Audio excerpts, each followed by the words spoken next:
been several calls for Ugandans to join the agriculture sector. In fact, the calls today are encouraging the middle class people, the educated people, to come into this sector and transform it. Several have actually gone into the area and started producing at the primary level several agricultural products. Now the challenge is always with the markets. Where do you sell after producing?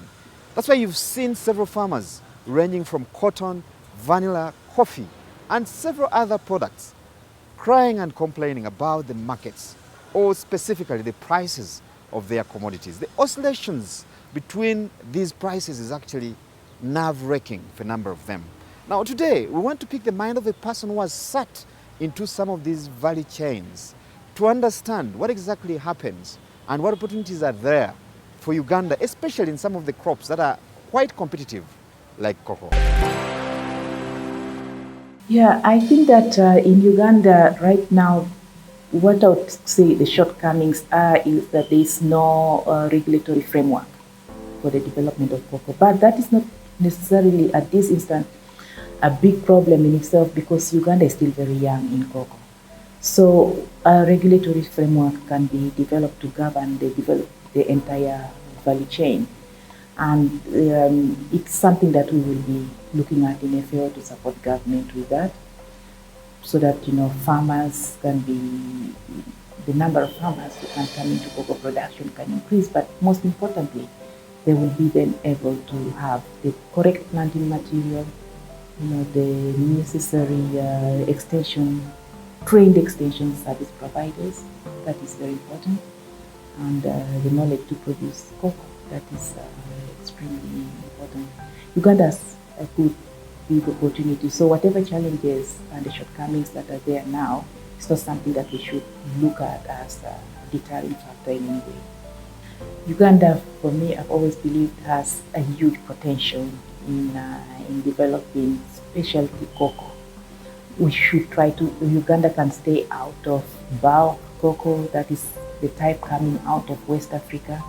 First and foremost, because this country, no matter what, even with climate change, it has the best climate for cocoa production. The temperature is right, the amount of rainfall is right. But in spite of that, of course, cocoa production must be taken with the lens of climate change, climate change adaptation and resilience.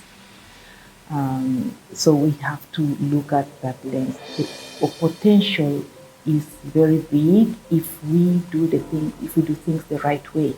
Again, I say it, with identification of the right types of seedlings, having also having an innovative platform where we can agree on what is to be done in the value chain. And I know, because I've been in the cocoa industry in Uganda as well, the taste of the cocoa in this country is just amazing. When we talk about the 80% chocolate, that means that there's a higher percentage of the raw material that's going into the production of chocolate. When you taste Uganda chocolate, 80%, it tastes amazing. There's no bitter aftertaste. So maybe it's because of our soils, it's because of our climate, and there is the potential to develop that industry. We still have the opportunity to raise from the current number of farmers. Maybe it's about 25,000 farmers now producing cocoa. I don't have the detailed data, but we can go up to 500,000 farmers producing cocoa. And with the prices that are high, that are there now in the market, it's this kind of prices are there to stay. So as a person, I'm really coming. I am so interested, and I am so passionate about cocoa, and I will be supporting in very many ways. Through FAO, obviously, I'm supporting the development of a 10-year cocoa value chain strategy, a climate resilient value chain strategy. But I'm interested in reaching out directly to farmers as well. We will be setting up teams here, And we want to interact directly with the farming communities. This is what FAO now is also doing with the farmer cooperatives, farmer groups in different districts. We shall be reaching out a lot directly. It's a hands-on hands-on job, and that's what I like very much. Well, my last word is that let's take the opportunity to engage in developing this cocoa value chain strategy, which will take us not only from production and exporting of the raw commodities, but we also want to look at processing cocoa in our country. So we want to engage the private sector to process cocoa. We want also to train small processors, that young entrepreneurs to process their own cocoa. It's a loved product for me. So I encourage everybody who would like to take part in it, as long as you have land, half an acre, 1 acre, 3 acres, whatever it is. Because when you produce cocoa, you can also produce food, but also you plant trees. Today, there are many cries from parents complaining about the cost of education in Uganda. Now, if you look about 10 years ago to where we are today, you realize that education prices or costs have gone up by almost 100%. Now, there are many questions lingering here, many wondering, why is this the case? Now, the school owners have their reasons, and the parents have their reasons. So let's try to find out where the problem lies and how it can be solved. Today, Uganda has over 8 million pupils in primary schools. A bulk of these, however, are unable to complete primary 7, while an even bigger number fail to make it past secondary level. Besides other factors, the cost of education is today being cited as a key cause. Indeed, parents are looking at school owners, especially private schools, as being money-minded and exploitative. Today, school fees in Uganda can range anywhere between 150,000 in government primary schools to northwards of 1.5 million shillings in private schools, normally associated with quality education. As a parent, I have been able to cite out challenges when it comes to taking my kids to school. Now, the school structure may be different to the people that are given unto them. Now, when you are to look at the expenses of school fees, when you are to look at the expenses of development fees, it keeps on increasing slightly every month, every term, which is a challenge to us, the parents, given the fact that the economy of the country is not favorable.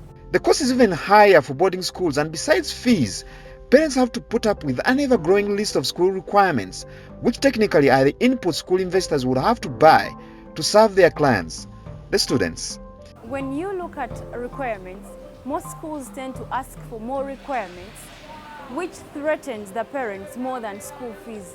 To school owners and administrators, however, the cost problem is beyond their control, since it is a reflection of what is happening in the economy, which today is grappling with fairly high prices for several items.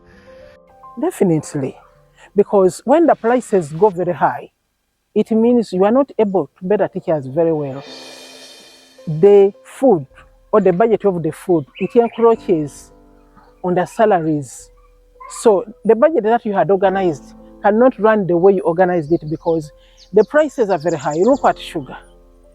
The budget of Bishop West, we had calculated when sugar was around 190,000. And we ended up buying it at 265, 260. So it encroaches on other budgets.